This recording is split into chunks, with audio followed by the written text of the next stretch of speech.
Aku tahu kapan kamu mati. Desa Bunuh Diri adalah film sequel Natasha Wilona yang mengajarkan pada kita semua bahwa film sequel tidaklah membutuhkan kembalinya karakter lama maupun keterkaitan dengan film sebelumnya. Aku gak bisa lihat apa-apa. Waktu Ibu Ratih mati kemarin aku gak bisa lihat apa-apa. Kalau gitu kenapa nggak lu bikin judul baru aja, Monyong? Semuanya dimulai di Lumbung Desa Remetuk, di mana warga berlatih ilmu melayang guna memperkuat mental kita semua di 90 menit ke depan. Sekarang mental kalian sudah sekuat baja ringan, maka bocah ini pun sudah bisa membunuh orang tuanya sendiri. Dan begitulah cara film ini menunjukkan pada penontonnya bahwa Wilona masih memiliki kekuatan untuk melihat kapan orang mati. Tak perlu berdecak kagum, karena sang ibu juga sudah tahu dirinya mau modar. Duluan ya. Sekarang adegan maha penting tersebut sudah selesai. Kita bisa mendengarkan monolog Wilona. Aku tahu kapan mereka mati. Yes, kita semua udah baca judulnya. Hidup tak pernah sama setiap aku melihat kematian satu demi satu. Nggak perlu lihat kematian pun, hidup memang nggak pernah sama, Semprul. Ya terserahlah, sekarang kita ngampus dulu aja. Dimana kita diperkenalkan pada bapak ini yang ingin bertanya pada ibu dosen. Nay, kata Laras kamu bisa bantu. Nay, Satpam. Nay, tolong. Satpam. Ya lu masuk ke dalam lift lah, bikin orang kesel aja. Kita lalu mendapatkan pelajaran penting. Mati dan hidup manusia itu Adalah takdir yang diatur oleh Tuhan. Ya mudah-mudahan lah si supir truk bisa lolos dari jeratan hukum menggunakan argumen takdir di pengadilan. Obat dari Dokter Feli masih diminum kan? walaupun minum obat masih terus mimpi buruk, Mbak. Itu karena obat yang dikasih obat pencegah kehamilan, bukan pencegah mimpi buruk. Gitu aja lu nggak paham. Bu dosen lalu menerima telepon dari seseorang yang langsung nyinyir tak berkesudahan. Mana janjimu, Nay? Katanya bisa bantu kita.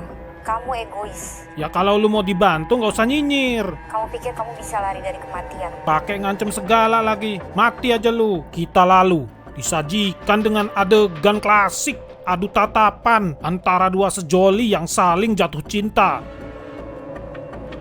Tapi sahabat Wilona tak rela dilangkahi, maka dia pun membawa Wilona pergi belajar ke kantin hingga larut malam, di mana si Keriting pura-pura membahas topik. Tapi kita semua juga tahu dia diam-diam merekam Wilona. Yang bener aja lu, bro. Ini kalau misalnya semua mahasiswi kayak gini, negara kita udah beda nih. Nggak ngaruh, selama masih banyak yang mesum kayak lu, nggak bakal berubah. Lalu bapak ini diteror orang-orangan sawah yang membuatnya teleport ke sini. Harusnya dia nggak akan. Alah persetan, dia pengen lompat.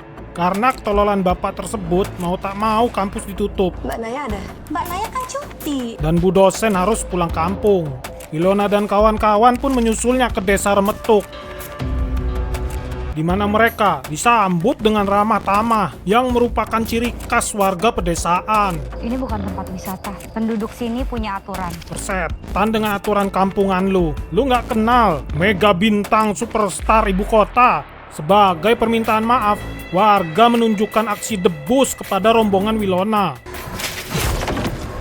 Sungguh menakjubkan. Walaupun aksi seperti itu bisa membuat orang kota terpana, bagi warga desa, aksi seperti itu bagaikan sarapan pagi. Nggak apa-apa kok, nggak apa-apa kan tuh, jalan terus. Karena kejadian tersebut masih kurang aneh, mereka pun meminta petunjuk dari kepala desa. Kamu bawa orang dari luar buat apa?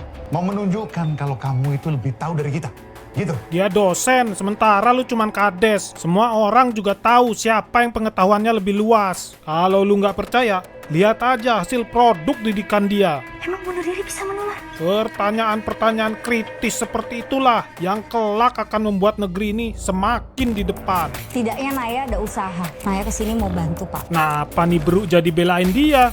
Tadi lu nyinyir. Katanya masalah di desa ini bisa kita bereskan dengan ilmu. Menyadari kalau dialog tolol ini bisa membuat penonton beranjak pergi, Bu dosen pun mengambil langkah cerdas, yaitu dengan melakukannya di luar. Kata orang sini jangan banyak waktu sendiri. Lebih rentan mati. Gua sangat yakin bapak satu ini tidak sependapat dengan lu. Sekarang mereka sudah belajar, percakapan yang bego akan tetap bego dimanapun lokasinya. Mereka pun masuk kembali ke dalam rumah. Tapi aku udah nggak bisa lihat penampakan apa-apa. Berarti bagus dong.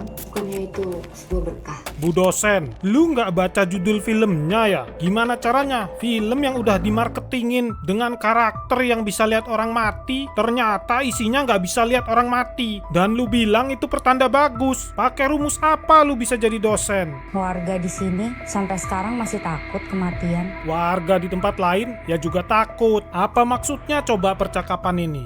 Ah udahlah, bikin emosi aja dengerin mereka ini ngobrol. Kita makan dulu ya. Oke. Malam hari ini kita bersyukur. Bersyukur pala lu peang. Warga lu ada yang mati bro. Dan kenapa hidangannya ada di deket lu semua? Terserahlah. Sekarang kita kembali dulu ke si Marsha yang ogah dilibatkan dalam segala ketololan itu. Tapi bangsat, ternyata meskipun tidak ikut makan, film ini tetap sama tololnya. Lihat aja adegan ini. Lu dari tadi nongkrong nungguin dia nurunin tangan. Seandainya dia tadi lagi main game, lu bakal nungguin dia selama lebih dari 1 jam. Dasar goblok.